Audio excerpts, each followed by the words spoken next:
আসসালামু আলাইকুম এভরিওয়ান, কেমন আছেন সবাই? আজকে চলে এসেছি টমেটো, পেঁয়াজ, মরিচ নিয়ে রান্না করার জন্য। তো আজকে রুই মাছের চচ্চড়ি বানাবো। টমেটো দেখেন ব্লেন্ডার করে নিচ্ছি। টমেটো আর কাঁচা মরিচটাকে সিদ্ধ করে নিয়েছি, আর পেঁয়াজটাকে এখানে প্রায়দানিতে বসিয়েছি। প্রায়দানি হচ্ছে ওভাবে। দেখেন রসুন দিয়ে দিচ্ছি হালকা।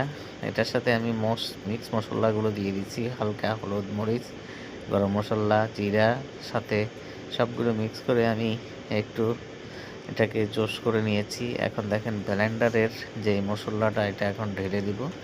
তো দেখেন মরিচ আর ঢেলে দিয়েছি ব্লেন্ডারের জিনিসগুলো। দেখেন কেমন করে আমি রুই মাছের চচ্চড়ি বানাচ্ছি। অবশ্যই দেখতে ভীষণ ভালো, খেতেও ভীষণ মজা হবে। আপনারা অবশ্যই ভিডিওটা দেখবেন। আর দেখেন মাছের মশলার যখন জোশ হয়েছে, আমি মাছটাকে ছেড়ে দিয়েছি। এখন এই মাছটা দেখেন একটু লাড়াচাড়া করে আমি এটাকে ঢাকনা দিয়ে দিব। এখানে কোনো পানি মিশন করব না, আমি পানি কখনো দিব না, কারণ কি শুকনা চচ্চড়ি বানাবো যে দেশের চচ্চড়ির মতো। তো এই হয়ে গেছে আমার চচ্চড়ি। এখন ধনিয়া পাতা দিয়ে দিয়েছি। এখন ঢাকনাটা একটু দিয়েই আমি তরকারিটা নেমে ফেলবো। চচ্চড়িটা অসাধারণ হয়েছে, অনেক ভালো লেগেছে আমার থেকে। আপনাদের থেকে কেমন লেগেছে অবশ্যই জানাবেন।